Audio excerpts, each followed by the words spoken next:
Hello there, everybody. Welcome to another episode of Cook Along Kitchen. If we have not yet met, my name is Shannon Parks. I am your on-site health coach under UMR and a registered dietitian.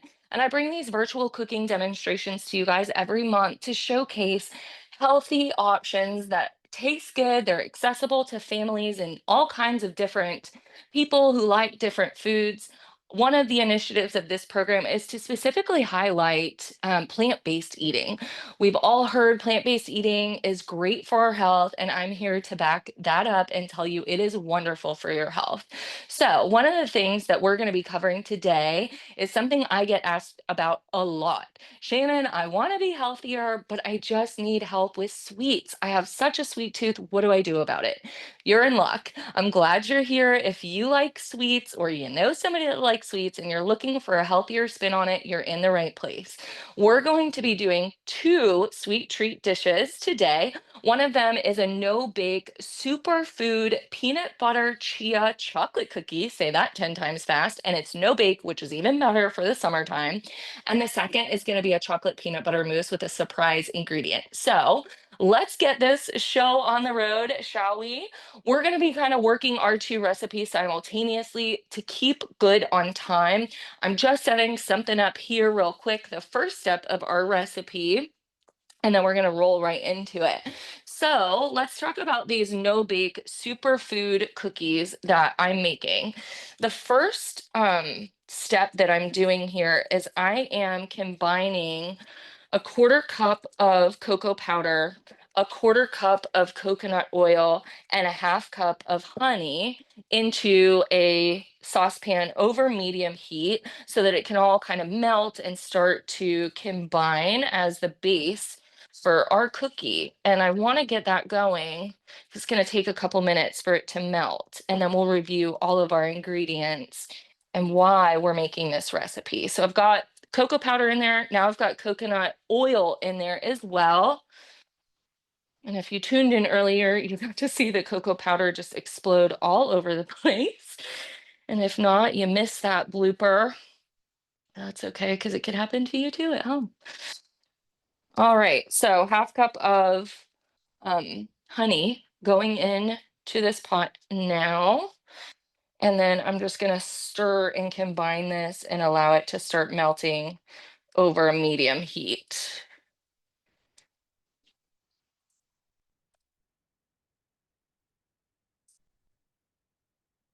All right, so this should take about three to 4 minutes, maybe a little bit less, but we're gonna let that all kind of start combining and let that chocolate start warming up really nicely. Okay, it's already looking super rich and delicious. I cannot wait for these recipes. So let's talk about what's going into them.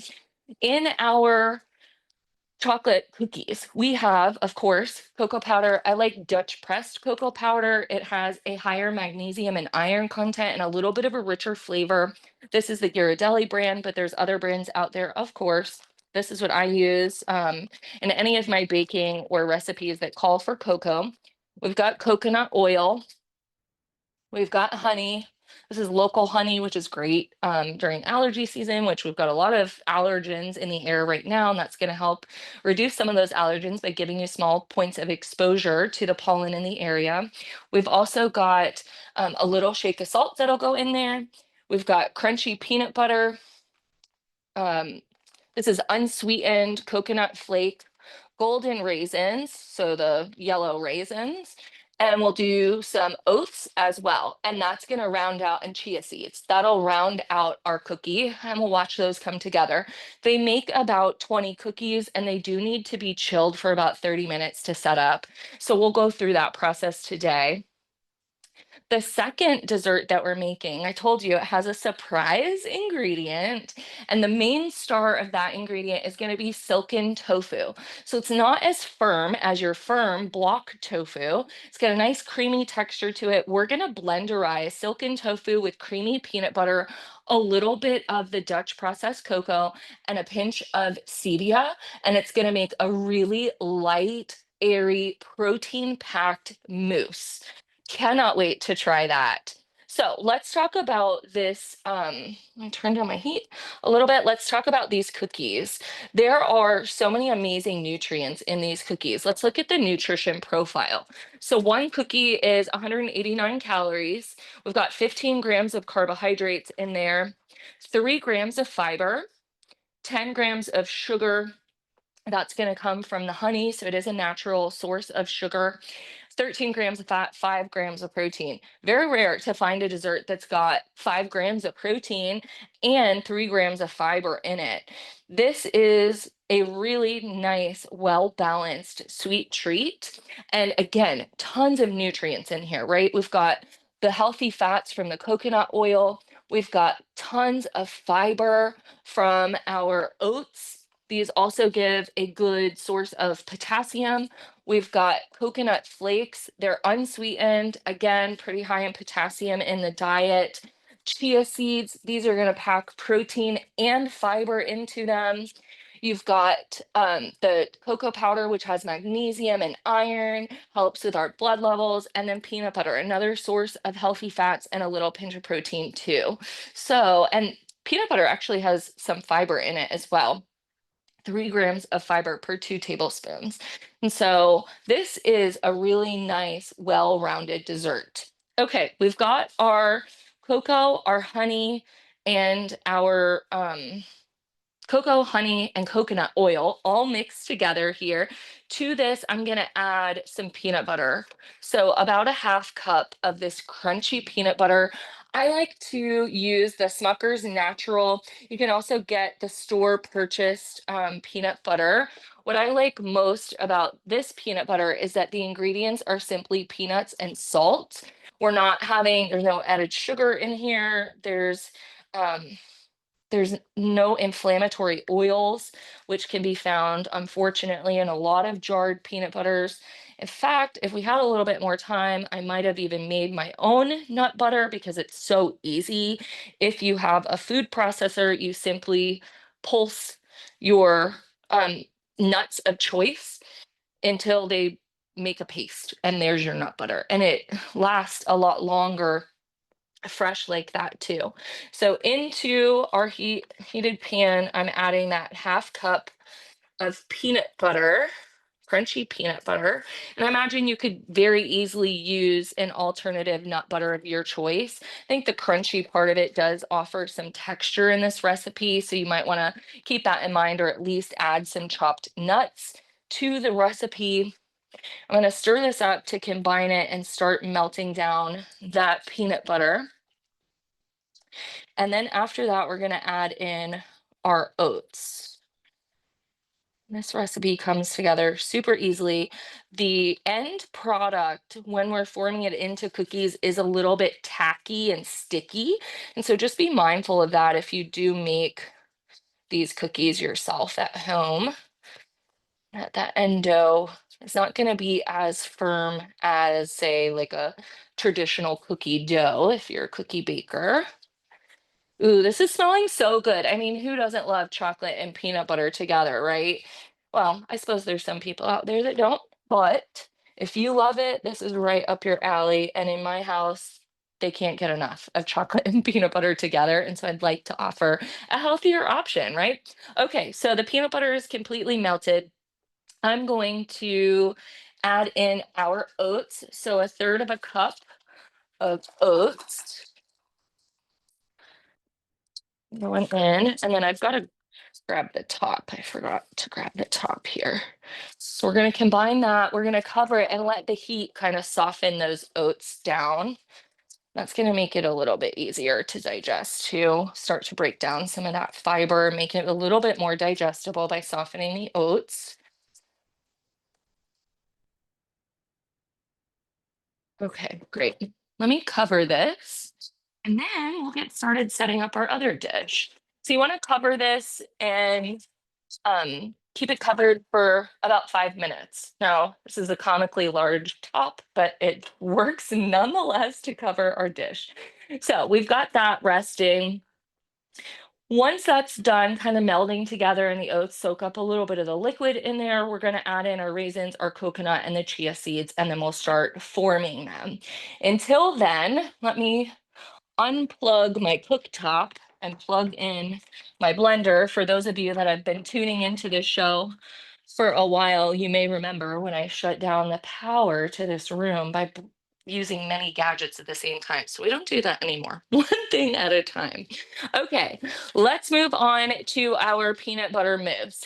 Has anybody here watching ever made a tofu based dessert or tofu based mousse, or is this totally off the wall surprising to you? When I was looking up healthy dessert recipes, admittedly, this is pretty surprising to me. I never have, but I'm intrigued. Yes, I'm intrigued too. So we're gonna learn together. All right, let's pop the top off of here. I have the silken tofu. It does have a little bit of water in it, so I have gone ahead and drained that out. I'm also only gonna use about 3/4 of this package. This is a 1 pound package of tofu, so 16 ounces. The recipe calls for about 12 ounces. So I've cut the top off. I've drained a little bit of the liquid out. I'm gonna cut into this and then only put in about 12 ounces into the blender. And this has to chill and set up again for about 30 minutes. Now, if I were making this at home, let's say for, just to have or to provide to my family, or maybe even for an event, I would probably put it in some really cute cups. And then I might decorate it with some chopped peanuts on top. I might decorate it with some chocolate shavings of like a stevia sweetened chocolate. I love the Lily's brand chocolate and no added sugar. It's great. But for our purposes here, I'm going to dump it into a bowl and it's going to go into the fridge so that all of my colleagues can serve themselves. Kelly, don't worry, it'll be here for you on your next day that you come in. Let's go ahead and add in a 1/3 cup of creamy peanut butter. Glad you said that because I was kicking myself for being remote today, but I'll be I back know. tomorrow. It will be here for you. Yep, make sure that. So we're adding in a 1/3 cup of creamy peanut butter. Again, Smucker's natural brand, simply because it's just peanuts and salt, which I really appreciate. But Publix, I think even Walmart, or some of the other natural grocery stores, you can get the fresh made peanut butter, which is a great option too, because they're not adding the inflammatory oils to it. All right, so I'm going to add my peanut butter in here. 1/3 cup of creamy peanut butter. This recipe comes together like seriously in a flash. So if you needed a dessert in a pinch or you had some guests coming over, as long as you've got the 30 minutes to chill it, I think you're going to be good to go. I'm going to start with 2 tablespoons of cocoa powder, and then we can increase from there depending on how it is. I'm going to do, before I do that, I'm going to add our stevia. So a 1/3 cup of sugar alternative. So this is not a 1/3 cup scoop, but I am doing mental math here to get it to a 1/3 cup. Perfect. And then I'm going to start with about 2 tablespoons of cocoa, and we can go up from there. Now, if you wanted to make this just plain peanut butter mousse, you could totally do that too. And that would be really delicious. However, my colleagues today in my office were begging me, please make it chocolate peanut butter. So here we are, making it chocolate peanut butter.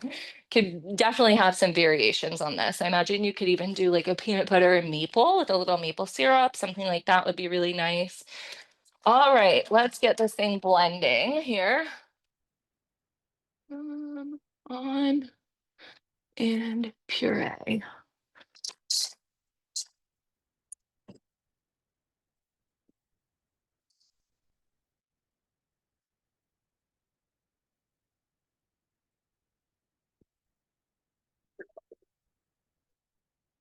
I'm going to scrape down the sides, make sure that we get all that yummy goodness off of the sides of the container. Since we're working with, a granulated sugar and then chocolate powder, I want to make sure that we're getting all that good stuff off the sides here, and we're going to puree it again.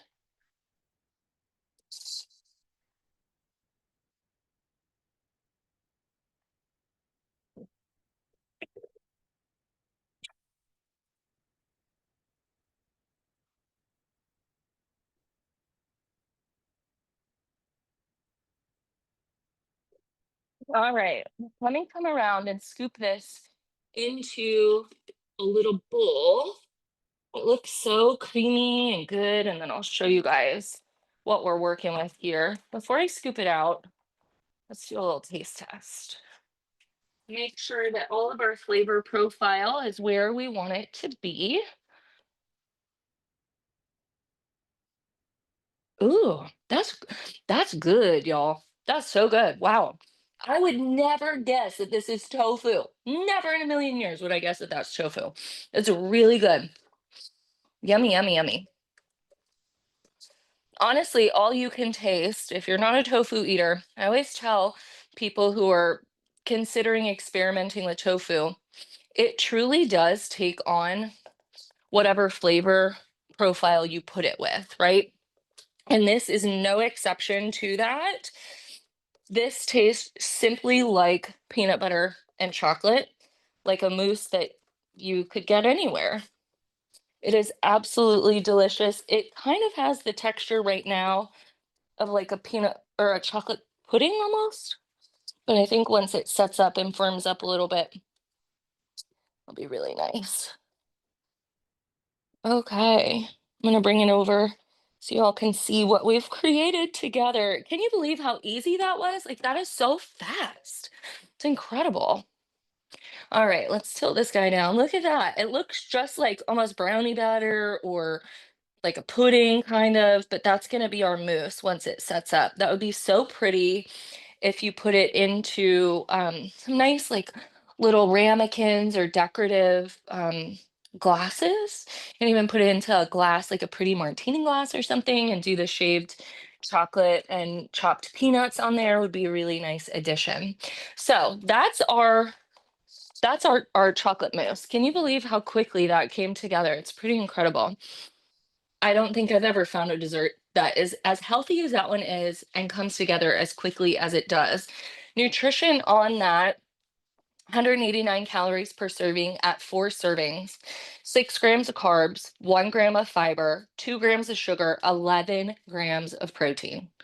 Wow, that's incredible.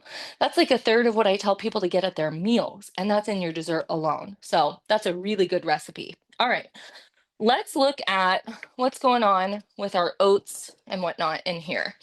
Let me bring this around. This is thickened up quite a bit, which is great. So this is what we're looking like right now.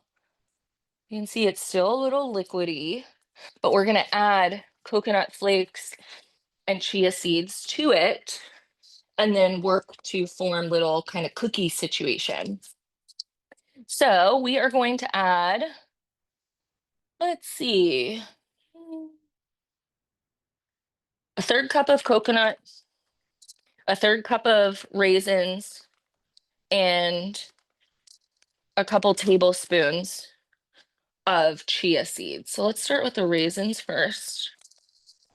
Third cup of golden raisins. I always keep these on hand because you never know when they're going to show up in a recipe. Okay, awesome. And then let's do our third cup of coconut. And obviously, coconut is a very popular allergen. So if you are allergic, please do not use coconut. You could probably substitute it with something else, or maybe add some more oats or chia seed to kind of bulk up this recipe. And then we're going to add 2 tablespoons of chia seeds. Could also use flax seeds if that's what you have. By all means, you could totally use flax seeds. All right, let's stir all that together. And I'll come back around and show you guys. It's definitely forming more of a what I would think would be like a dough. Again, super sticky, right? So we want to be mindful of that. But this is going to be a nice little treat as well. So we can see it's more, oh my gosh, I almost flipped on the floor. It's more of a dough-like texture now. A little bit easier to form, right, than our before we added those other things in. So let me get some gloves on and we're going to start forming these into little balls, or as close as we can, I should say. Shannon, I Anybody imagine you could also just press it down into a pan, chill it and cut probably it. cut it. Yeah. Yeah. Yeah, honestly, you probably could. Let's see how hard it is to, I haven't made this recipe myself, so let's see how hard it is to pour it into a cookie shape. If that doesn't work, then I think we're gonna go with that, Kelly, because that's like that's a such a genius hack, right? Instead of going through the process of forming them into cookies. What the suggestion is here is that I'm gonna put some shredded coconut into another little bowl so I can grab it. But their suggestion is we take about 2 tablespoons, level it off, and the mixture is warm, so you want to be mindful of that too. Level it off. Then they suggest add a little bit more coconut to it on the top, kind of press that into the cookie like so, and then kind of coax it out onto, ooh, coax it out onto the baking sheet like so. And it's got like a little cookie mound. Came out pretty easily. So we'll keep doing that. These can stay in the fridge for 5 days if they last that long.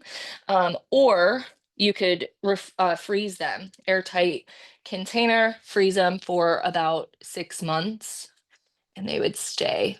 Now, I have not, again, I haven't made this recipe, so I don't know how well they defrost. That can be an issue sometimes when we freeze things, but these ingredients that we're using all freeze pretty well. So I would imagine it would be okay. And this is set to make about 20 cookies. Although I think it's supposed to be 1 tablespoon. Let's see. Yeah, tablespoon. I'm doing a 2 tablespoon cookie. So double serving, but that's okay. So anybody ever made like a no bake chia cookie before? I love a no bake in the summer. It's already hot enough, right? Maybe this is gonna be the recipe that'll get you to try it. And as always, I'll send out the recipes for you guys and the recording. It'll be posted to our wellness YouTube channel. If you weren't familiar, we have created like a little YouTube library for you guys of all the wellness webinars, seminars, activities, and offerings that we have. Big shout out to my colleague Sydney, who has been working really hard on that. And now all of our wellness things have a place to live. And so you guys can check them out there. We've got meditations and stretch breaks and cook alongs and webinars and seminars and all kinds of things. You can find that on the A to Z guide if you're looking for the link for that. And I'll also send it out when I send out our replay a little bit later. This is beautiful. We're getting down to, I've got maybe a couple cookies left. I've made 6, 7 already. I'd say this will give me maybe 11, 12 at 2 tablespoons each. So we could say it'll make about 24 at 1 tablespoon each. And that would change your caloric information, of course, to be a little bit less for all of that, all of the macronutrients there, but right? So this made 9, 10 at, so I guess it is right spot on the recipe. This made 10. Let me bring them around and show you guys what they look like. Now I press them on to the tray and I've got a silicone mat liner here just to because they are a little sticky, but I press them onto the tray with the coconut side down and you can see that and that way the hope is they won't stick once they've firmed up and hardened. We'll be able to just pick them up and the one side will have coconut and the rest will be a beautiful chocolatey mixture. You guys, we just made 2 healthy desserts in under 30 minutes. That was incredible. Wow. And tons of fiber, tons of protein, tons of superfood ingredients. You guys know I'm a huge advocate for food as medicine, and these recipes exemplify that. I cannot wait for you to try them. We'll see you again next month on Cook Along Kitchen.